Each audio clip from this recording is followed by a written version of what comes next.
Hey guys, Paladin215 here. So you are probably wondering about the title of this video. Well, Classic WoW is coming out soon, and there is simply too much to talk about in concerns with casters, and too little to talk about in concerns with Paladin vs Druid and Paladin vs Warrior. So I decided to make a supplemental video to the Paladin vs Caster series, and have it double up as the how-to Paladin vs Warrior and Druid guide. As if I ended up making videos for the Paladin vs Druid and the Paladin vs Warrior matchups, they would ultimately only be 3 to 5 minute long videos each,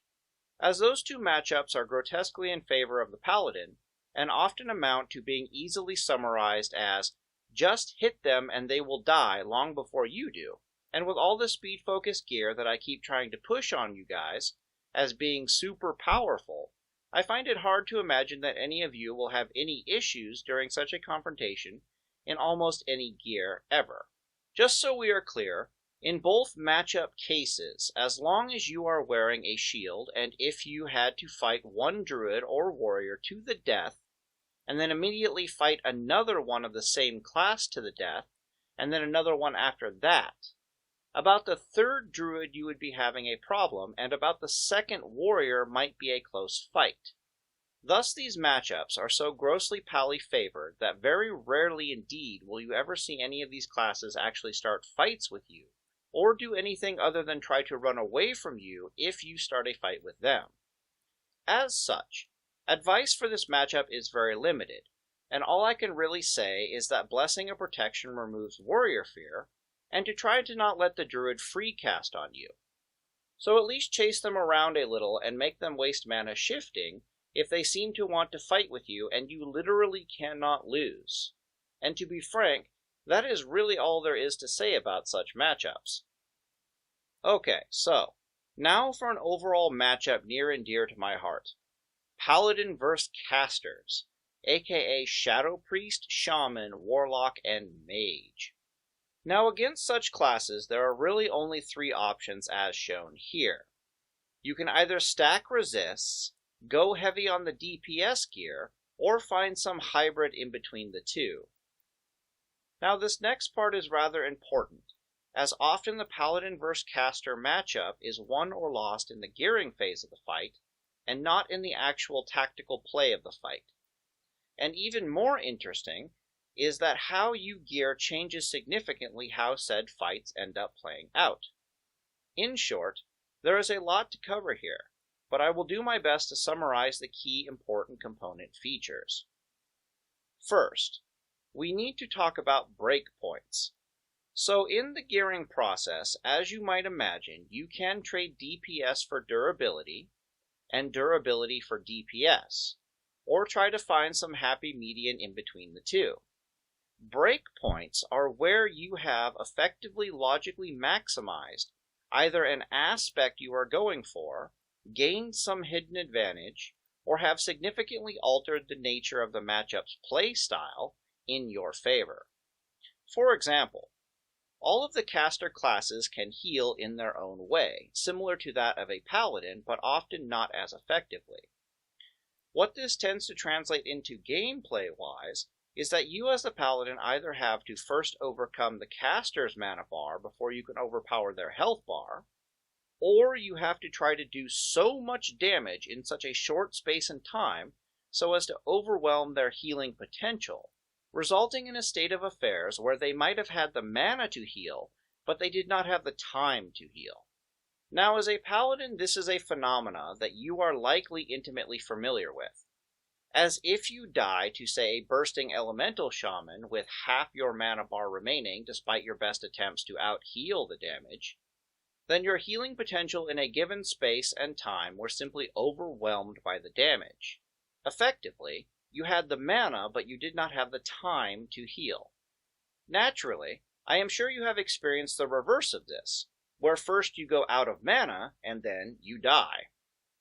The point here is that if you are attempting the heavy DPS method versus casters, you really need to try and hit that I kill you in X amount of time before you can heal breaking point, because if you cannot, then math and logic say you are better off going heavier on the resist gear and lower on the DPS gear, because either way you are still stuck trying to grind your way through their mana bar first before you can ultimately kill them. Thus, if I say here was the breaking point for DPS, and anything below this point would result in a need to overcome the blue before you could overcome the green, anything above this point is potentially viable, and anything below this point is likely a gearing dead zone, aka, not only does it not work very well, but you would be better off either going more on the durability side of your gearing focus, or more on the DPS side of your gearing, than hanging out anywhere in here, as you are just in a realm of pure inefficiency. Now, when Paladins say that there is so much nuance to their class, what they are often talking about is the relationship between how you gear versus how your gear changes how the matchup ultimately plays out. You might think that more DPS is better, but it ends up playing out worse. You might think that more resists are better, but then that plays out worse. Often the trick to being a good Paladin PvPer is trying to find these sweet spots of gearing efficiency, where something somewhere in the matchup just kind of starts to snowball in your favor, for reasons we'll be getting into later. But for now, just know that this DPS breakpoint is one of them. Somewhere around here may lie a sweet spot, and anything else around it might be complete shit for one reason or another. Okay, so while that sweet spot of gearing might be hard to break down mathematically, the durability sweet spot is very much not. Simply put, against casters, at some point you can have just enough resists that they simply do not have enough mana to kill you. If you then keep stacking resists past this point, all you are really gaining for yourself is RNG protection and nothing more. Anything less in resists than this, and one could argue that you might be better off with no resists at all, creating another dead zone of gearing both above and below this mark, with little islands of sweet spot efficiency where the resists might be in a dead zone,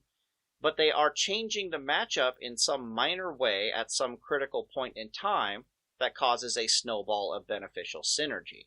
A good example of this would be versus an elemental shaman, where even a little nature resistance often goes a very long way. And you can often hit this sweet spot where you are not unkillable, but you can easily survive their burst to the point where you are now on top of them and not feeling super pressured to have to forego your DPSing in order to heal. So now you can DPS on them, whereas before you simply could not, which might be enough DPS to force them to have to start healing rather than putting their second burst into you, which they suspect you will likely just bubble against anyways and keep on the DPS. And here you can see the snowball of benefit starting to manifest, one positive effect leading to another. However, anything beyond enough resist to simply be barely unkillable has very few sweet spots of benefit, if any. And in fact, riding the line very closely to have just enough resist to survive against a caster during the course of a fight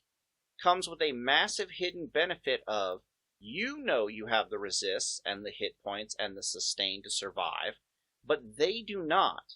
And thus from their perspective, it will all too often look like they can in fact make it work if they just keep the DPS flowing, which is all too often a fatal error for them. For example, remember when I said, well, if you can't crush them quickly enough with DPS, then you are going to have to first run them out of mana before you can actually kill them. Well, by far the easiest way to run a caster out of mana is to let them give it to you in the form of DPS.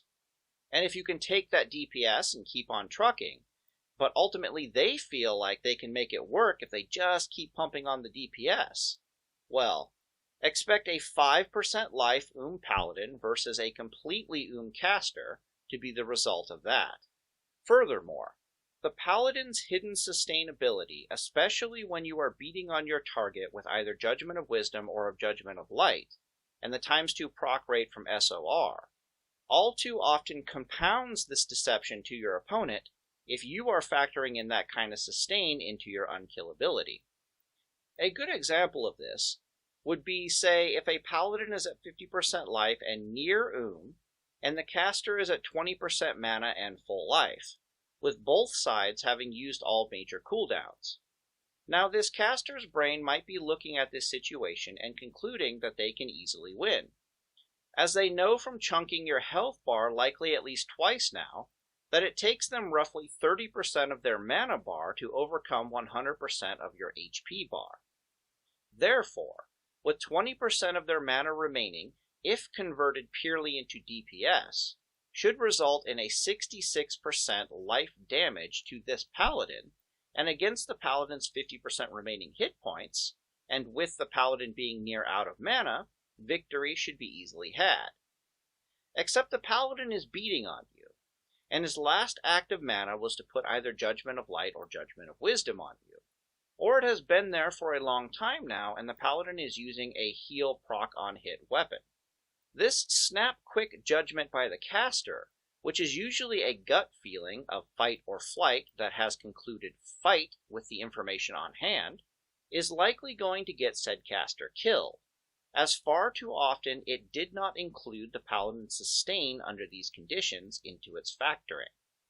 which incidentally is often super alien and thus hard to factor into the calculations for the Horde, as they simply do not have much experience fighting or dueling with Paladins.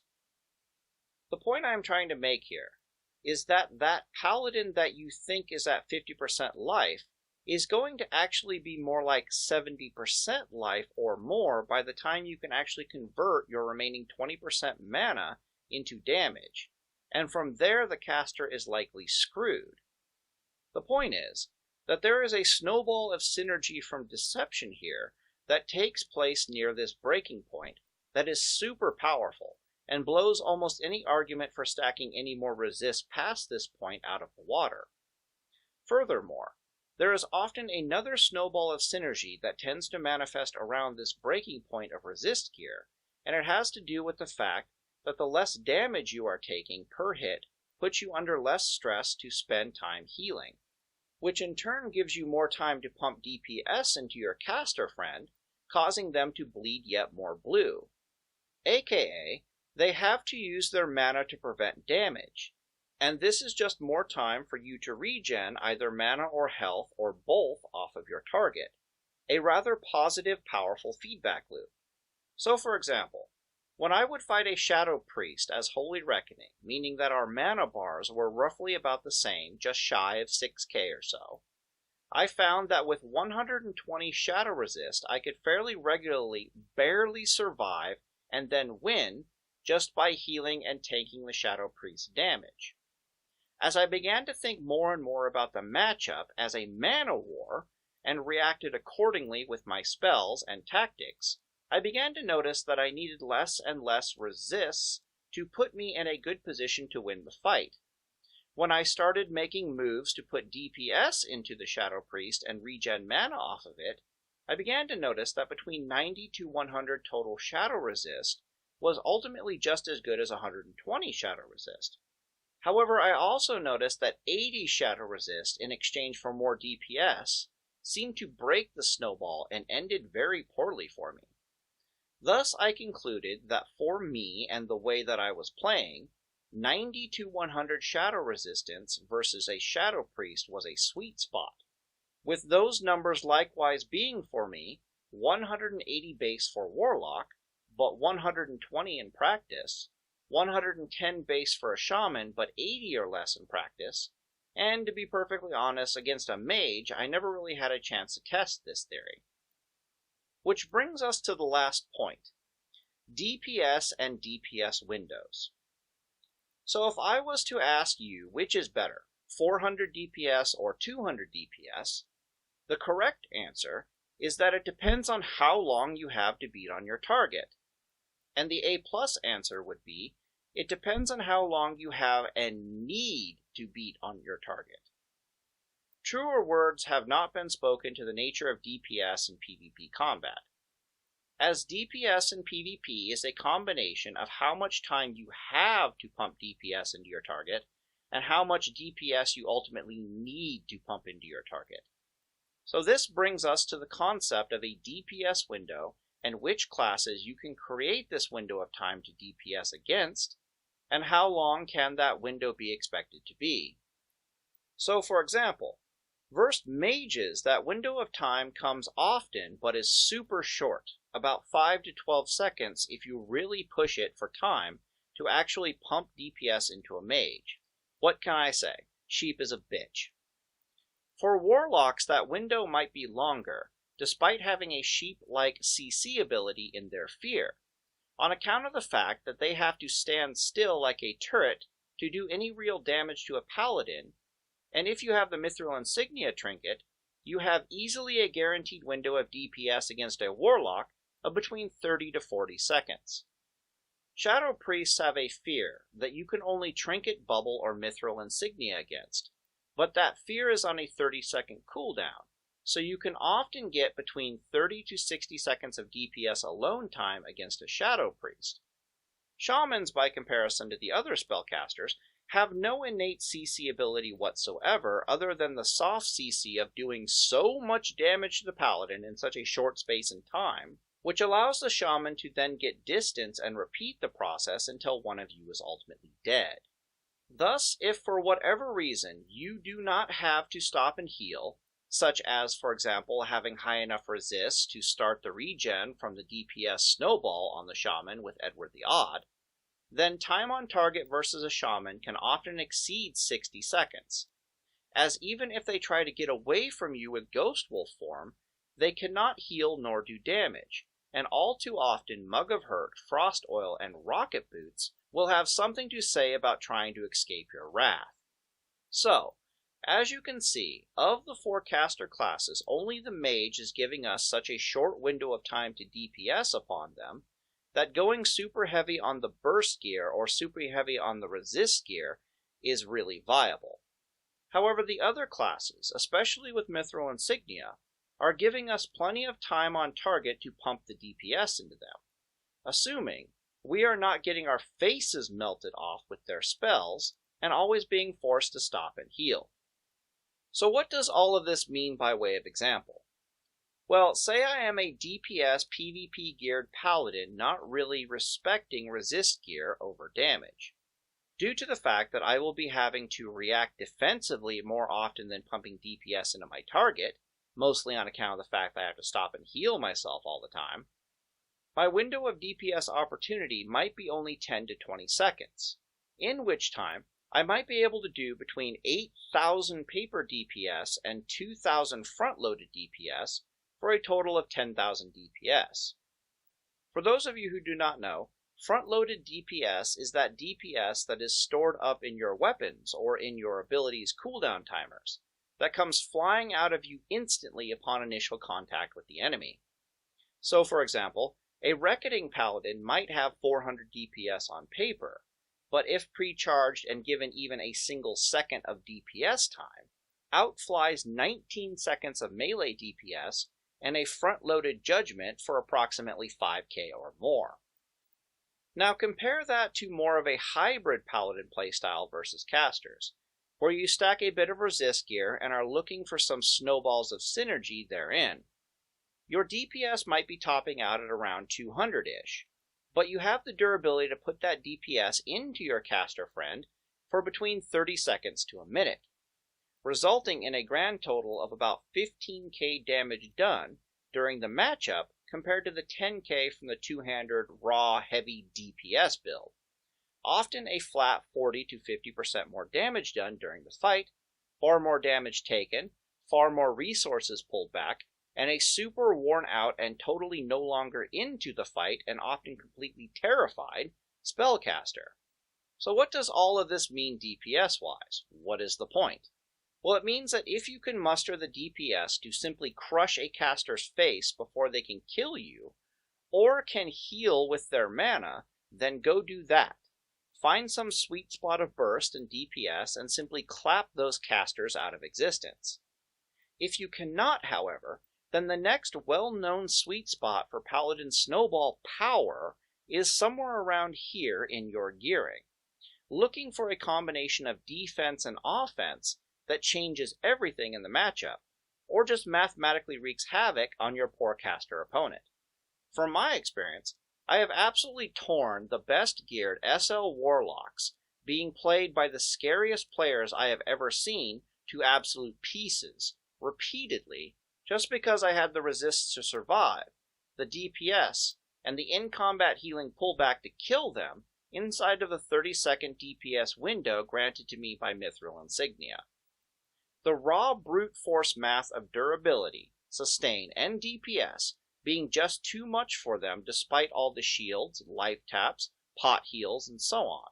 And if you want to see how hard Shadow Priest hilariously fails to these tactics, despite having mana burn, just wait for my next video in this series, which I should have out in roughly a week. However, I just wanted to make this video first to give you all an idea of sweet spots, breakpoints, and synergy snowballs that you can create with the Paladin class. And to tell you all to basically not listen to me too much and simply go out and try to find your own little sweet spots of synergy. Or you can just copy mine. I will be looking for and updating them in Classic WoW when I find them, whichever you like. Anyways, this has been Paladin 215, and I will see you all in the next video.